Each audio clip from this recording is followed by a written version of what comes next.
भगवान वाल्मीकि जी ने स्वीकार कर। अब पहले क्या कहा, पहले ही उन्होंने उपदेश दिया कि हे राजा अरिष्टनेमि, मैंने 7 कांड में रामायण की रचना की।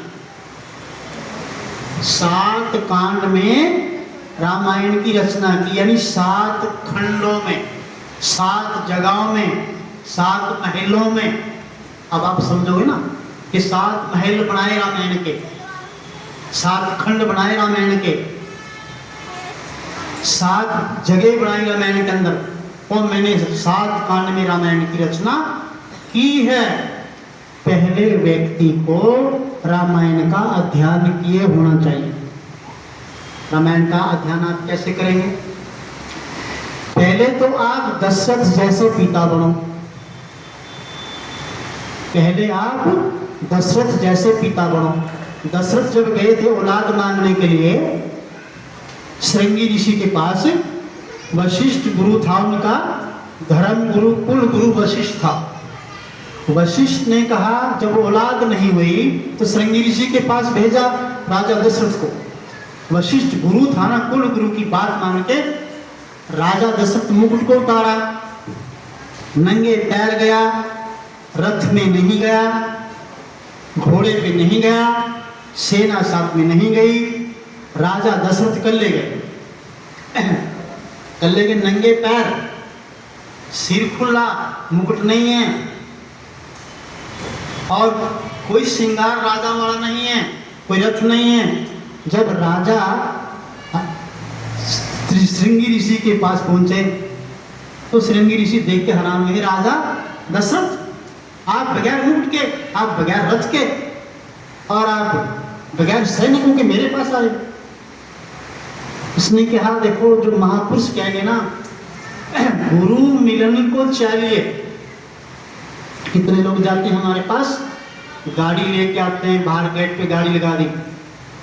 कितने लोग आए हैं, फल लिए बैठे हैं टोकरियों में, देखो कपड़े लिए बैठे हैं, मत्था टेकने को बैठे हैं। इनके दिमाग में एक घमंड है, हम गुरु जी को कपड़े दे रहे हैं, गुरु जी को इतने पैसे देंगे, गुरु जी को फल देंगे, और गुरु जी को मत्था टेकेंगे, हमारे से बड़ा भगत गुरु का कोई नहीं।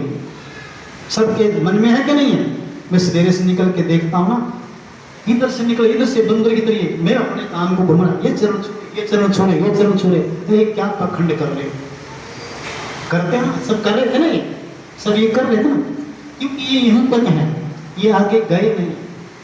ये तो यहाँ तक आए हैं, हरिद्वार गए, मानदास को गुरु बना लिया, पैसे दे के आओ, फल दिया हो, कपड़े दिया हो, हमारे गुरु, हम उनके चेले, खत्म। आगे चलेंगे नहीं लोग, आगे चलेंगे बगैर क्या? मैं क्या करूँ, मैं तो गुरु हो ही नहीं। मैंने क्या, विश्व का जो अणु है, विश्व का जो गुरु है, सब एक है। हमारे तुम्हारे अंदर सब एक है, हमारे तुम्हारे अंदर एक ही है, उसको साधो कुछ नहीं, वहां तो ध्यान तो लगाओ, वहां ध्यान नहीं लगाओ। धन का घमंड, बल का घमंड, ऐसे एक शब्द क्या है? तो वहां देखो, जब दशरथ जी रथ छोड़ के नंगे पैरों हनुमान गए, तो श्रृंगी ऋषि ने कहा तुम ये रथ छोड़ के आ गए, तुम्हारे सिर पे मुकुट नहीं है, राजा हो, सैनिक भी नहीं। गुरु मिलन को चाहिए तज माया अभिमान। क्या कहा? गुरु मिलन को चाहिए तज माया अभिमान, जो जो पद आगे धरे त्यों तो युग समान। एक एक कदम तुम्हारा यज्ञ समान लगेगा अगर माया और अभिमान को छोड़ के आप गुरु के, प्रभु के दर्शन करने जा रहे हो ना। अगर मोह या अभिमान आपके अंदर नहीं है, माया अभिमान मोह कुछ नहीं है, तब आपका एक एक कदम जो है ना, एक एक कदम उठाओगे वो यज्ञ समान लगेगा। जितने कदम उठाओगे, 100 कदम उठाओगे तो 100 यज्ञ हो जाएंगे, 10 कदम उठाओगे तो 10 कदम हो जाएंगे। इसलिए गुरु मिलन को चाहिए तज माया अभिमान, ज्यों ज्यों पद आगे धरे त्यों तो यज्ञ समान। अब कहना, क्योंकि वशिष्ठ ऋषि का चेला था, राजा दशरथ वशिष्ठ ऋषि का चेला था। वशिष्ठ जी कुल गुरु थे अयोध्या के, तो गुरु वहां गया।